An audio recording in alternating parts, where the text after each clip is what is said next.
예, 오늘 회의를 시작하겠습니다.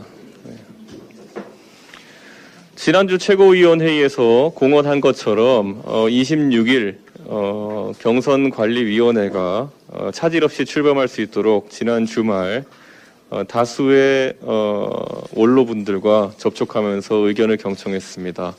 그리고 그 결과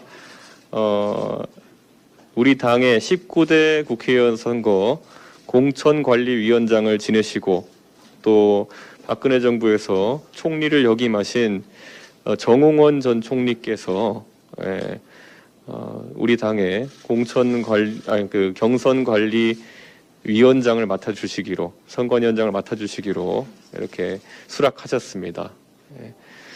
예전에 그 경선준비위원장으로 존경하는 서병수 의원님을 저희가 모셨을 때처럼 우리 당내에서 존경을 받고 계신 분이고 무엇보다도 승리의 경험을 가지고 계신 분입니다.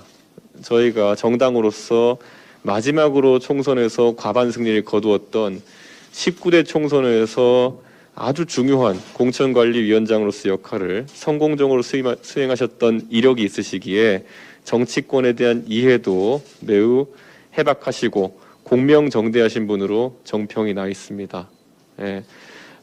이번에 정홍원 전 총리께 우리 최고위원회는 결의를 통해서 공정한 경선 관리와 흥행을 위한 전권을 저희가 부여할 계획입니다.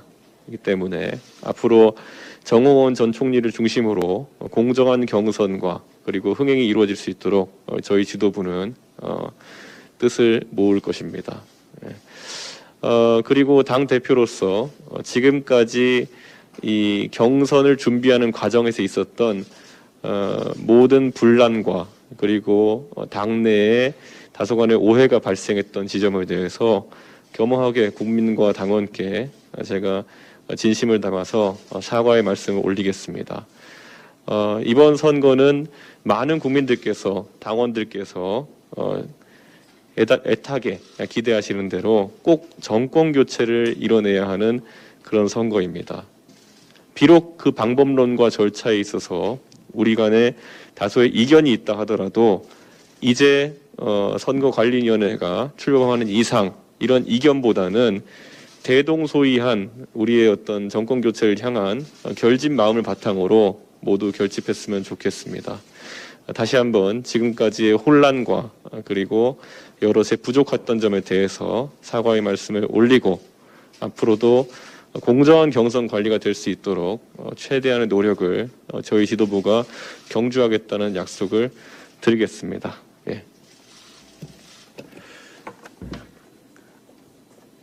문재인 정부의 예측 불가능한 오락가락 주택 정책 때문에 애꿎은 우리 국민들만 멘붕에 빠져 있습니다. 그런데 이에 더하여 정부가 주택담보대출을 중단하고 신용대출 한도를 연소득으로 제한할 방침이라고 합니다. 가계부채는 장기적으로 국가 경제에 큰 부담으로 작용하는 만큼 금융당국의 개입이 불가피한 측면이 있습니다. 하지만 국민 옥죄기에 앞서서 문재인 정권에서 왜 가계부채가 급증했는지 이유를 따져봐야 하는 것이 먼저입니다. 문재인 정권 출범 당시인 2017년 5월 서울 아파트 중위값이 6억 600만 원이었는데 4년이 지난 7월 기준으로 해서 9억 4천만 원으로 무려 55%가 급등했습니다.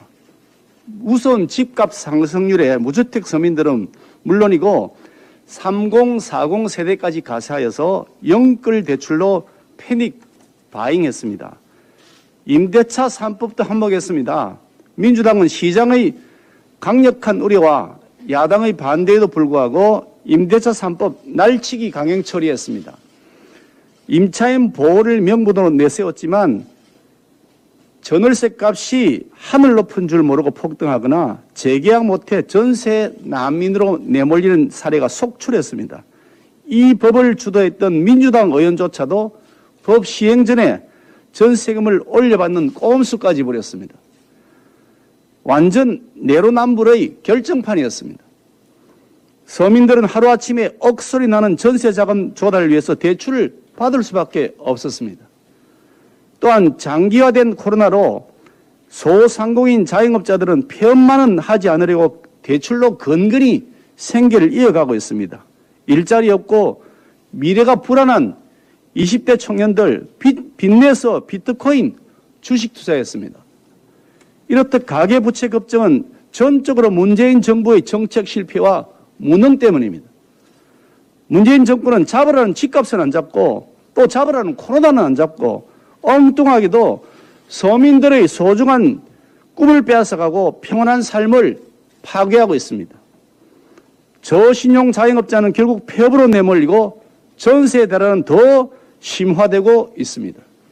대출 규제 또한 정부 정책의 실패가 빚어진 것인데 그 책임을 져야 할 대통령은 사과 한마디 없고 온데간데 없고 국민에게 다 책임 떠넘기고 고통을 안겨주고 있습니다. 더욱이 민주당의 유력 대선 주자라는 이재명 경기도지사 전 국민 1천만 원 기본 대출해준다고 공약 내세우고 있습니다. 한쪽에 대출 규제한다 그러면서 또 한쪽은 기본 대출한다고 1천만 원 대출 그냥 해준답니다. 국민들은 도대체 어느 장단에 맞춰야 되는 겁니까? 혼란스럽기 짝이 없습니다. 정책 실패에 대한 반성 없이 또다시 국민의 삶을 벼랑 끝으로 내모는 문재인 정권이나 국가 재정에 대한 고민이 없이 포퓰리즘 정책 남발하는 이재명 경기도지사 모두 무능하고 무책임하기는 똑같습니다. 이런 인물이 대통령이 돼서는 결코 안 된다고 확신합니다. 이재명 경기도지사 말씀 하나 더 드리겠습니다. 맛집 칼럼니스트 황교익 씨 경기관광공사 사장에다가 내정했다가 불공정성 논란을 일으켰습니다. 그러더니 경기도 산하기관인 경기도 시장상권진흥원 경상원이라는 곳에 거액 뇌물수수로 실형선고 받았던 전과가 있는 사람, 그런 경찰 간부 출신을 앉힌 사실이 드러났습니다. 경기도는 해당 인사를 상임이사에 앉히기 위해서 정관까지 바꿨다고 합니다. 도민 혈세 연봉으로 무려 1억 2천만 원 준답니다. 세상에 이런 자리가 꿈의 직장 아닙니까? 이 돈 이재명 지사 자기 개인 돈입니까? 어떻게 세금을 이렇게 낭비할 수 있습니까? 경기도는 채용 모집 공고에 윤리의식을 내걸었다고 하는데 이건 말이 안 되는 거 아닙니까? 정상적인 채용 절차가 진행됐다면 뇌물전과자 배제해야 마땅했습니다. 오죽했으면 제적 142석 민주당 도의회 142석 중에서 민주당 소속이 132석 93%를 차지하고 있는데 이 경기도의회조차 깜깜이 채용이라고 문제의 심각성을 지적했습니다. 이재명 도지사 최근 아들이 경기도 산하기관 시험 봤는데 떨어졌다면서 아빠 찬스 없었다고 설명했습니다. 하지만 알고 보니까 황교익 사태에 이어서 경상원 채용 비리 의혹, 이재명식 공정, 실제 내용이 불공정이라는 사실을 확실하게 인식하게 해줍니다. 누가 봐도 도지사 찬스를 쓰고 있습니다. 자신의 대권을 위해서 국민의 세금을 마구 낭비한 사례라고 확신합니다. 대선 레이스에 참여하면서 경기도지사직 포기하지 않고 있는 이유 역시 경기도민에게 세금 사용해서 100% 지원을 준다고 하면서 생색내고 결국 자기 매표행위하고 자기 사람 챙기려고 하는 짓입니다. 자신이 개인적 욕심을 위해서 어떻게 국민 세금 도둑질을 합니까? 매우 파렴치한 행태가 아닐 수 없습니다. 이재명 지사 경상원 채용 비리 사태 당장 국민 앞에 머리 숙여 진심으로 사과해야 마땅합니다. 아울러 더 이상 도지사 찬스 악용하지 마시고 이제라도 도지사직 사퇴하는 것이 당연한 도리입니다.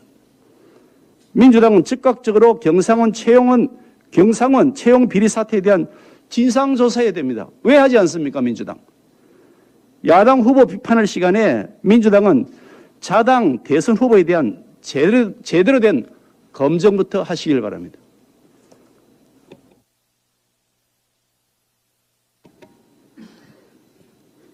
네, 첫 번째는 언론 재갈 법안에 대해서 문재인 대통령이 여당의 철회 요구나 거부권을 행사해야 된다는 것입니다. 더불어민주당이 숫자의 힘으로 상임위에서 언론 재갈 법안을 일방 처리했습니다. 언론 자유의 조종을 울리는 이 악법을 이틀 뒤엔 본회의에서 통과시키겠다고 합니다. 언론 재갈 법안이 통과되면 박종철 열사 고문치사, 국정농단, 조국 사태, 울산시장 선거 공작, 대선 여론 공작 등 언론 보도가 미랄이 돼서 세상을 바꾸는 아름다운 변혁은 꿈꾸지 못하게 될 것입니다. 언론의 자유는 민주주의 위기를 막는 최후의 보루입니다. 1987년 6월 항쟁으로 민주화가 뿌리내린 뒤 언론의 자유를 법으로 제약하는 시도는 한 번도 없었습니다. 민주화 투쟁을 자신들만의 것이냐 자랑하는 문재인 정권이 군부 독재 때도 없었던 기괴한 책동을 감행하려 합니다. 엄청난 분노를 자아내는 이유입니다. 문체위원장으로서 악법의 상임위 통과를 주도한 도종환 시인에게 묻겠습니다. 결코 넘을 수 없는 벽, 절망의 벽이라고 모두가 고개를 떨굴 때도 결국 그 벽을 넘는다던 담쟁이를 노래하는 시인 도종환은 어디 갔습니까? 다른 이보다 더 자유를 부르짖어야 하는 사람이 시인이 아닙니까? 어쩌다 시인이 죽은 시인의 사회를 만들려는 반동대열의 맨 앞에 섰습니까? 악법의 문체위 통과 주역 김의겸 전 한겨레신문 기자에게 묻습니다. 기자들이 글을 쓰는 것을 통해 가질 수 있는 영향력에 감탄해서 기자가 되기로 했다던 김의겸 기자는 대체 어디로 갔습니까? 언론 재갈 법안이 처리되면 백석 김의겸 선생이 된다는 겁니까? 현직 기자라면 환영했을 것이다 이렇게 이야기한 이낙연 전 동아일보 논설위원에게 묻습니다. 영화 1987의 최루탄 가득한 편집국을 직접 경험했던 이낙연 후보는 언론 재갈법 같은 악법이 존재했다면 박종철 열사의 억울한 죽음과 군부 독재의 만행이 밝혀졌다고 생각하는 겁니까? 아무리 표가 급해도 불의와 타협해서는 안 되지 않습니까? 이재명 경기지사에게 묻겠습니다. 형수 욕설로 큰 논란을 벌이더니 이번엔 언론사를 망하게 해야 된다는 망언입니까? 정세균 전 국무총리, 추미애 전 법무부 장관 등 국가 지도자가 되겠다는 사람들이 부끄러운 줄 모르고 자유민주주의의 기둥을 무너뜨리는 무도한 짓에 가세한 것을 우리 국민은 절대로 용납하지 않을 것입니다. 악법의 시동을 걸고 덧치를 반복한 김용민, 정청래, 이상직, 최강욱 의원까지 언론 말살, 민주주의 말살 10적은 우리 역사에 영원히 기록될 것입니다. 노무현 정부가 말기에 자행한 기자실 대못질은 오만과 독선에 가득 찬 언론 자유 침해이자 국민의 알 권리를 방해한 권력 남용이었습니다. 노무현 정부를 이를 취재한 선진화 방안이라는 이름을 붙여 국민을 우롱했습니다. 문재인 대통령은 당시 대통령 비서실장으로서 수수방관하다 세계적 비난과 우롱을 함께 받았습니다. 문재인 대통령은 악법 철회를 여권에 즉각 지시하십시오. 철회하지 않으면 대통령 거부권을 행사하겠다고 해주십시오. 언론 재갈법이 통과되면 전직 대통령이 수혜자가 된다는 점을 우리 국민은 잘 알고 계십니다. 암흑시대라는 재앙을 부르지 않으려면 분명한 태도를 보여주십시오. 민주주의를 떠받치는 핵심 가치 언론 자유를 부정하는 세력은 현명한 국민이 결코 용인하지 않을 것입니다. 지혜로운 국민들께서는 정권을 바꿔야 할 또 하나의 이유만 마음에 새기실 것입니다. 저를 비롯한 국민의힘 모두는 민주사회에서 유례없는 이 악법을 막아내기 위해 최선을 다할 것입니다. 두 번째 문제는 우리 당내 문제입니다. 한 달 반 만에 인사를 드립니다. 중요한 시기에 일신상의 이유로 지나치게 오랫동안 자리를 비웠습니다. 심려를 끼쳐서 대단히 송구합니다. 민주주의 뿌린 언론의 자유가 송두리째 뽑히기 직전입니다. 나라가 풍전등화의 위기에 처해 있습니다. 24년을 기자로 살아왔던 저로서는 더더욱 가만히 있을 수가 없습니다. 치료는 일하면서 병행하겠습니다. 제가 세상을 더 잘 보기 위해서 겪는 과정이라고 생각해 주십시오. 6.11 전당대회에서 현재의 지도부를 선택해 주신 국민과 당원 동지 여러분의 명령은 오로지 하나였습니다. 문재인 정권의 위선과 내로남불에 동의하지 않는 모든 사람과 모든 세력을 통합해서 이 시대 최고의 정치 혁신인 정권 교체를 반드시 이뤄내라는 것, 이런 당부였습니다. 혁명과 같은 변화와 혁신을 보여주실 것이라고 굳게 믿고 현재의 지금 지도부를 선택해 주셨습니다. 정권 교체에 대한 화라산처럼 끓는 국민적 기대와 열망에 부응하지 못하는 듯한 모습을 보여드린 데 대해서 깊이 사과드립니다. 6.11 전당대회에서 부여해 주신 의미를 다시 한번 깊게 새기겠습니다. 문재인 정권의 편가르에게 맞서기 위한 실질적인 통합을 반드시 이뤄내겠습니다. 중도 실용의 정신을 전면에 내걸고 합리적 진보 세력까지 아우를 수 있도록 노력하겠습니다. 문재인 정권에서의 마지막 정기국회가 곧 시작됩니다. 국민을 고통에 빠뜨린 문재인 정권의 실정과 실책을 낱낱이 보고드리겠습니다. 중산층은 중산층이라는 자부심을, 그리고 서민은 중산층으로 도약할 수 있다는 자신감을 가질 수 있도록 생활정책 개발에 분골쇄신하겠습니다. 문재인 정권의 폭정과 내로남불, 위선을 더 제대로 보고 정권 연장 기도를 반드시 막아내겠습니다.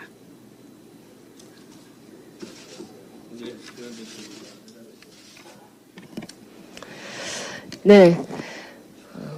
우리 먼저 조수진 최고위원님이 아직 완전히 완쾌된 건 아니지만 그래도 건강한 모습으로 다시 최고위 회의에 복귀해 주셔서 너무나 환영하고, 비로소 지금 저희 최고위가 전당대회 이후에 좀 완결된 모습을 좀 보여드리지 않나라는 마음에 저 나름대로는 좀 흐뭇함이 듭니다.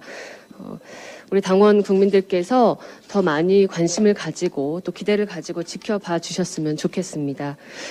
그 무덤가의 평화가 가장 위험하다라는 말씀 들어보셨을 겁니다. 최근에 저희가 이제 당 경선을 준비하는 과정에서 어떻게 보면 언론 보도상에 국민들 보시기에 좀 선정적인 뉴스도 나갈 수 있고, 혹시 국민의힘이 정권 교체로 가는 길에 좀 휘청이는 것 아닌가 하는 염려의 말씀들을 저 개인적으로도 또 많은 최고위원과 의원님들께 또 전달을 해주고 계십니다. 그러나 조용히 모든 관리가 그냥 조용히 지나가서 잘 되는 그 결과가 어디 있겠습니까? 때로는 소란스럽고 복잡스럽기도 하고, 때로는 아주 무르르듯 부드럽기도 하고, 이런 논쟁과 또 합의의 과정을 거치면서 국민들께 최고의 결승점, 고린점으로 함께 가겠다라는 그 약속을 저희는 꾸준히 지킬 것이고요. 그러기 위해서는 중국의 공자가 이야기했던 정명의 정신을 우리가 한번 반드시 되새겨야 할 지점이라고 생각을 합니다. 저희 최고위원회는 또 비롯해서 당 경선을 준비하는 모든 당직자들은 당의 심판이자 또 스텝의 역할로서 대선 후보들을 무대에서 가장 빛나게 만들어드리고 그 무대로 국민들을 주인공으로 끌어들이기 위한 역할을 하고 있습니다. 즉 보조자입니다. 하지만 엄격한 관리자도 되어야 합니다. 그러나 이 국민들과 당원들께서 부여하신 이 권한을 너무 만용을 부려서 함부로 사용하거나 하면 국민들께서 그것을 그만 보아 두시겠습니까? 또한 선수로 뛰는 우리 후보들께서도 심판 그리고 저희 스태프들이 만드는 어떤 경선의 무대에 관해서 신뢰감을 가지고 저희가 제시하는 방안대로 잘 따라와 주시면 좋겠는데, 혹여 선수와 심판의 그 경계를 좀 헷갈려 하셔서 범위를 침범한다 하는 사안이 있으면 서로 또 잡음이 나지 않겠습니까? 서로의 위치와 역할을 잘 알고 당에서 화합하는 모습을 저희가 만들어 가야 할 때라고 생각을 합니다. 이러한 자세들을 함부로 침범하거나 함부로 권리를 행사했을 경우에 그 누구보다도 국민들께서 정치적인 심판으로 또 보여주실 거라는 것을 저희는 너무나 잘 알고 있습니다. 앞으로 많은 경선 과정을 거쳐서 11월 9일 우리는 최종 우리 당의 대통령 후보를 자랑스럽게 선출하게 될 것입니다. 그 과정에서 저희 일단 당 지도부는 엄격하고 공정한 경선의 심판자이자 또 준비자, 보조자로서의 역할을 제대로 할 것이고요. 또 각 캠프의 후보들은 룰이 어떠니라는 문제보다는 본인들께서 준비하신 정견과 여태까지 닦아온 그 기량들을 국민들께 소상히 아주 잘 보여주실 수 있는 방법들을 연구해 주셨으면 좋겠습니다. 당원과 국민 모두가 참여하고 즐기며 함께하는 멋진 경선, 그 후보 누구 하나가 정권 교체 이 대열에서 낙오하지 않고 끝까지 근사하게 함께 뛰는 그런 경선을 위해서 국민들께서 정말 잘했다라고 박수 쳐주시는 감동적인 경선을 만들기 위해서 저희 당 지도부는 끝까지 최선을 다하겠습니다.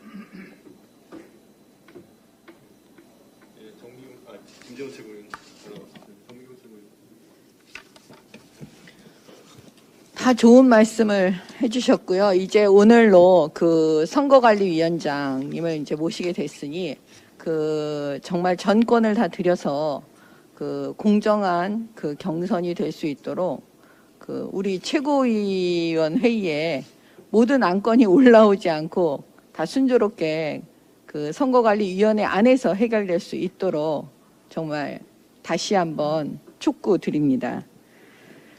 오재세 의원님이 오늘 입당을 하셨는데요. 그분 말씀 중에 가슴을 치는 구절이 있습니다. 아마 우리 국민들도 같은 생각이실 것 같아서 제가 다시 한번 확인을 좀 하겠습니다. 더 이상 나라를 망치지 않도록, 문재인 정권이 더 이상 나라를 망치지 않도록 입당을 하셔서 정권 교체에 힘을 보태겠다. 오늘따라 이 말씀이 더 가슴에 서늘하게 다가옵니다. 오죽하면 문재인 정부에서 감사원장을 지냈던 최재형 원장은 정권 교체에 힘을 보태기 위해서 본인이 나서서 또 우리 당에 입당을 하셔서 저렇게 하고 계시나, 또 총장을 지내셨던 윤석열 총장께서도 정권 교체를 부르짖으며 또 선봉에 서시지 않았나, 이런 이야기를 해주시네요. 이게 아마 국민들 마음 속일 겁니다. 저는 제가 2008년부터 여의도 정치를 경험하면서 지금까지 왔는데, 정치인 한 사람 한 사람이 정말 무엇보다도 책임을 져야 하는 순간입니다. 국민의 바램을, 국민의 힘, 지도부가 제대로 받아들이지 못하고 있다면 저희는 단순히 국민의 심판뿐만 아니고 역사의 심판을 받게 될 것입니다. 자기 자신의 정치적 이익을 버리고 오직 국민만 바라보고 가는 국민의 힘이 되기를 정말 진심으로 요즘 제가 기도하고 있습니다. 국회의원 한 분 한 분도 마찬가지입니다. 단순히 국회의원이 아니고 정말 역사의 죄인이 될 수도 있는, 아니면 역사의 유능함으로 기억될 수 있는, 나라를 구한 사람이 될 수 있는 그런 기로에 서 있습니다. 당원들도 마찬가지입니다. 정말 호소드립니다. 이 정권 교체에 국민의 그 마음을 꼭 아주 좋은 해안을 가지고 계시니까 조금만 더 생각하시면 지혜롭게 하실 수 있을 겁니다. 마지막으로 한 말씀 더 드리면, 갑작스럽게, 핵심은 갑작스럽게입니다. 갑작스럽게 시중은행들이 가계대출을 갑자기 중단하기 시작했습니다. 세상에 한 집안의 살림도 예측 가능성을 가지고 하고 있습니다. 이번 달에는 아이들의 용돈을 좀 줄여줄게. 어쩔 수가 없다, 엄마 아빠가. 이렇게 아이들에게도 조차 용돈 줄일 때 얘기하거든요. 근데 세상에 한 나라의 정책이 이렇게 갑작스럽게 대출을 중단하고 막 이러면 되겠습니까? 그러면 어떻게 국민들께서 대처할 수 있겠습니까? 사실 가계대출이 급증한 건 모두 정부의 탓이었습니다. 부동산 정책이 실패했다는 건 이미 다 아는 사실이고요. 또 집값 폭등으로 인해서 가계대출이 늘었다는 건 다 알고 있는 사실입니다. 문재인 정권은 진정 국민이 울고 계시는 그 눈물을 잊으면 안 됩니다. 정치하느라고 너무 바빠서 정치인들이 국민들을 돌보지 않으면 저는 그게 가장 서글픕니다. 하여튼 문재인 정부, 다시 한번 말씀드리지만 예측 가능성 있게 지금이라도 하세요. 정권 교체되고 난 다음에 국민들께서 여러분들 가만두시지 않을 거예요. 이상입니다.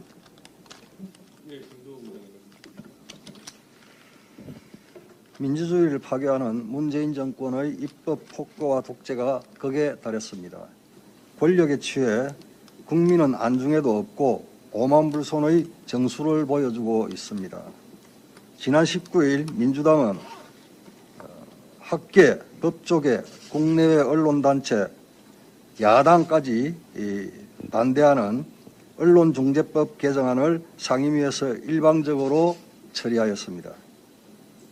또 산업계에 큰 부담을 줄 수 있는 탄소중립법, 사립학교의 존립과 자율성을 침해하는 사립학교법까지 군사작전하듯 밀어붙였습니다. 오는 24일 법사위와 25일 본회의에서 이 법들을 밀어붙일 요량입니다. 이 같은 민주당의 시대착오적 입법 폭거와 독재는 개혁이 아닌 개악으로 대화와 타협이 요체인 의회 민주주의뿐만 아니라 민주, 법치, 공정의 헌법적 가치를 무너뜨리는 천인공노할 만행입니다. 그동안 민주당은 절대우위의 의석수를 무기삼아 민주주의를 철저하게 짓밟았습니다. 그런 민주당의 입법 폭거와 독재의 피해는 고스란히 국민들에게 전가되고 있습니다. 지난 2019년 공직선거법을 개정하면서 제1야당을 패싱하고 날치기 처리한 결과 지난 총선에서 유례없는 위성 비례정당을 양산하여 국민들에게 큰 혼란을 주고 사회적 갈등 비용만 발생시켰습니다. 공수처법 등 자칭 검찰개혁법은 또 어떠했습니까? 검찰을 견제한다며 탄생시킨 공수처는 국가 형사사법체계를 뒤흔든 것도 모자라 정치적 중립성 문제와 부실한 수사력 등으로 유명무실한 기관으로 전락하고 있습니다. 또 검경수사권 조정을 통해 수사 종결권을 경찰에게 넘겨줬지만 경찰은 이용구 전 법무부 차관 택시기사 폭행 사건, 정인이 사건 등 국민적 관심이 집중된 사건들에 대해 줄줄이 부실 수사 논란을 일으키고 있습니다. 충북 동지회 간첩단 사건처럼 아직도 우리 주변에 간첩 사건이 일어나고 있음에도 2024년부터 국정원의 대공수사권을 경찰로 이관시키는 국정원법을 개정해 국민의 불안감을 증폭시키고 있습니다. 민주당이 입법 폭거와 독재로 국민들에게 가장 큰 피해를 준 것은 뭐니 해도 임대차 3법입니다. 임대인과 임차인 모두에게 심각한 고통을 주고 있는 것은 물론 임대인과 임차인 간 갈등까지 유발하고 있습니다. 또한 법 시행 1년도 채 되지 않아 전세 시장은 물량 부족과 가격 폭등으로 혼란 상태에 빠졌고 치솟은 전세값을 견디지 못해 밀려나는 전세 난민도 속출하고 있습니다. 법 내용과 절차, 협치가 무시된 언론중재법, 탄소중립법, 사립학교법의 부작용도 불보듯 뻔합니다. 민주당이 저지른 입법 폭거와 독재의 책임은 전적으로 민주당과 문재인 정권의 몫입니다. 대한민국을 권위주의 독재국가로 후퇴시키고 있는 문재인 정권은 반드시 역사와 국민으로부터 심판받게 된다는 것을 명심해야 할 것입니다.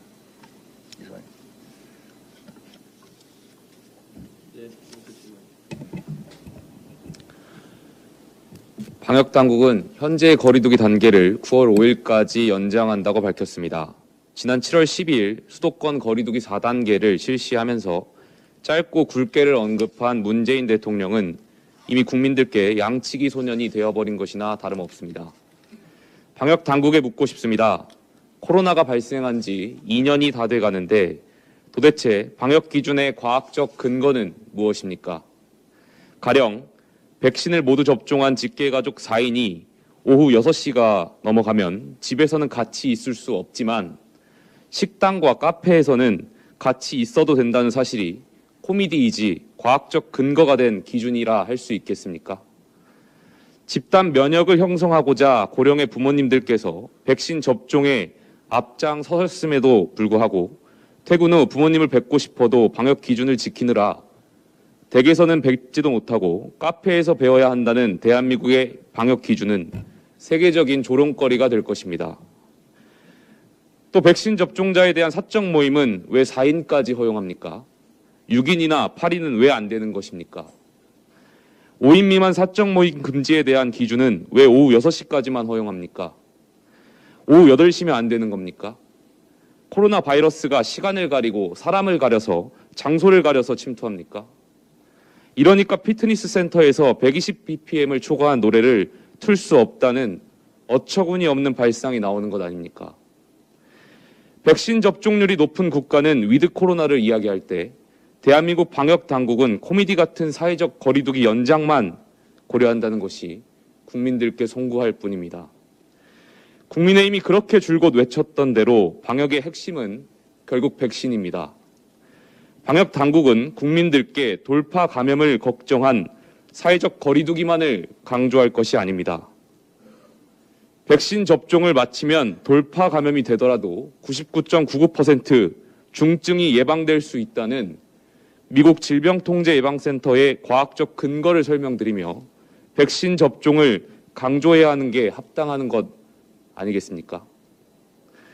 무능한 정부가 백신 확보를 못한 잘못을 끝까지 인정하지는 않고 부모님을 뵈러 가는 것까지 제한하려 한다는 게 자유민주 국가에서 일어날 수 있는 일입니까? 국민 분노가 치밀어 오릅니다. 국민의힘은 백신 수급에 왜 실패했는지 철저히 묻고 따져 국민이 느꼈던 고통에 대한 책임을 반드시 묻겠습니다. 이상입니다.